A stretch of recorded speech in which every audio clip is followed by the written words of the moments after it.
Hello everyone, welcome to a new process video today. I'm still working on my 6x8 pocket page album from Austria. This is in Salzburg. They have a store called Christmas in Salzburg. And my friend that I was traveling with is a huge Christmas person. I'm not, but she is. And so I said, yeah, let's go in there and check it out. I actually ended up taking a ton of photos in there. Because look at this, look how gorgeous everything is. I mean, how could I not take photos? There we go, look at that. So I've already picked out some stuff to go with this layout. I loved this sparkly card. It made me think of these white ornaments here and the crystal that was there.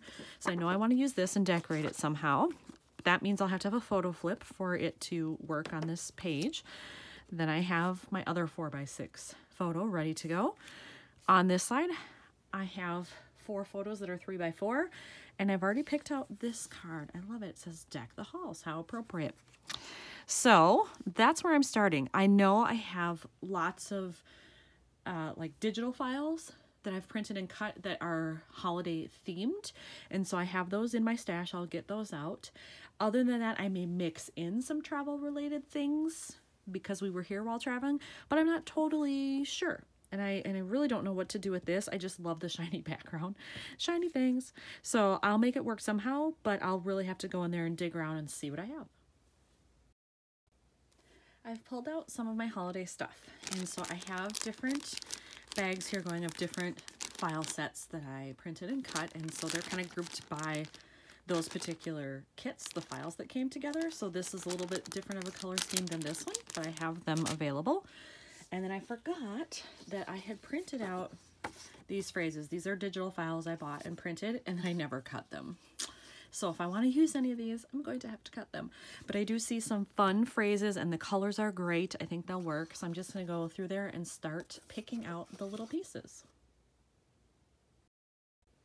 So I've picked out some pieces here from those sets. Let me get them in camera here. So this is from the set that was more the red theme. I have multiple things here. And I was trying to avoid anything that was a little too like in the now, so to speak, because I want it to just be about holiday stuff in general. So I tried to pick out things here with the exception of this that says 25, because I thought maybe that'd be cool on there. I'm not sure, but so those are the pieces I picked out from that set. These were from the second one that's a little more dark green and blue themed, but I figured this is a pretty good match. There's lots of green in there. This one has both red and green, so I'm going to see what I can work in there. I'm going to start with that, and then I will go back to the phrases. I chose to use the tag instead of the 25 because I loved how it took up almost the whole length of the card, but not quite. And I put a mini staple in there, and then I almost put a rhinestone on, but then I talked myself out of it, and I said, hey, remember you said you were going to keep this as flat as possible. So I'm just going to take my silver metallic jelly pen here, and I'm just going to do a little ring on the inside of this circle just to give it a little sparkle. So then I still kind of get the bling, but it's flat. So hopefully the camera picks that up a little bit. Not sure, hard to tell here, but that is where I put it there just to add a little something. I may add little dots later if I feel like this isn't enough, but for now I'm going to leave it at that. Then I'm going to see probably if I want to put some of those phrases over here. So I'm going to look at those again and then start cutting. I picked out 2 phrases that I'm going to use. I decided to do decorating the tree because obviously that's what this is about. And then this one that just says magic. It is black, but I always do my journaling in black. So it'll match eventually, even if it doesn't right now, it will. And I don't mind that there's a little bit of it. Black goes with everything, so it's fine. So I think I'm just gonna do it like that. I'll attach this one to the edge, and then I'll put the other one just a hair off center beneath it. So like that. And then maybe like that. Yeah.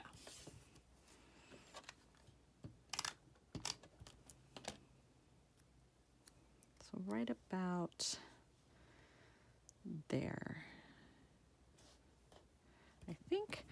And then I'm going to put another little staple in on the green one.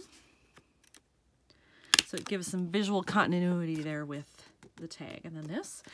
And there, I think that card is done, at least for now.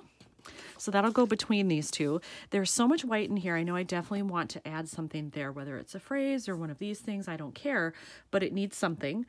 This, I'm not sure. I've got this dead space right here. So if I could maybe put something along that bottom edge to fill that space, that would be cool.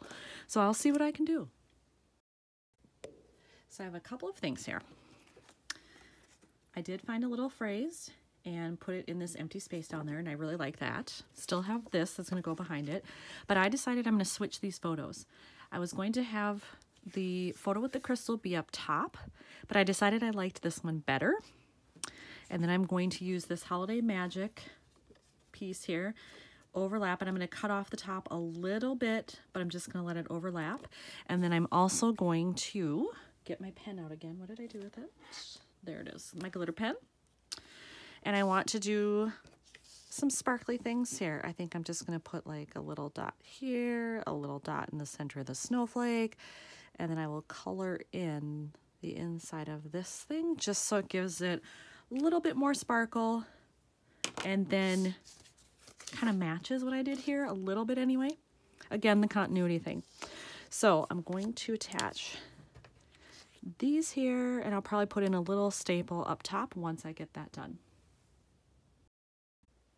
I did adhere this piece, but I decided to move it to the left because I liked this ornament here and seeing a little bit of the green of the tree, and that would have been covered up if I put this over on this side. This side, there wasn't anything really there. Behind it, it was pretty plain, so I chose to put it in that corner. Plus, then it offsets this nicely that when you're looking at this, they're kind of diagonal from each other, which I like. So, all right, so on this side, I've picked out two more phrase labels here. I liked the Fa La La and the Joy. The only thing I might change is switch one of these to the white background version of it, just to bring in more of that white since I've got it over here. But I like the phrases in and of themselves, so I do want to keep the actual phrase. I did decide to go with the white background version of this, and I have adhered it and attached it. I just liked that better. I thought it just brought in some more of this.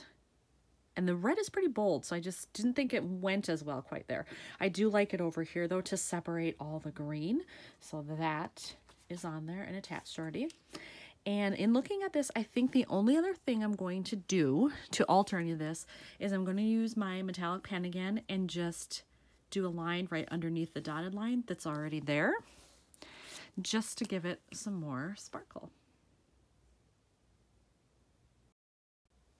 All right, I have put the stuff in the flip that I need to be there. So I realized when I was looking at this before, I forgot that this is going to flip the opposite way. It's going to go this way. I don't like when I have stuff on the edge that flips out like that. It just feels weird to me. I have the same problem with if I put a flip up here. I don't like them to flip up. I like them to flip down so they don't hang out over the edge of the page. So now I have this happening. The diagonal thing still works because they're opposite each other. It's just a little different than I thought it was going to be, but it's fine. I'm not going to change anything. I'm going to attach the flip since I have it done. So just take off the adhesive and line it up with the pocket as best I can so that it pretty much matches where the other one goes. There we are. And then once I get it set, there we go. And then you just press down to get the adhesive going there. Now, because of this, these pockets are not made by the same company. This page it's an Allie Edwards page. This pocket is made by Simple Stories, so they don't match up perfectly. What I do when that happens is I just trim off the excess. It's not going to hurt anything. And then I just punch new holes through this so that it'll still work in the page protector. So I'll do that once I'm off camera. And then I have this out of the pocket still, just letting this dry. It dries pretty quickly, but I just want to be safe, so I'm letting it sit there. But otherwise, everything else is in the pockets already, and it's done. So I think this one is complete. Thanks for watching, everyone.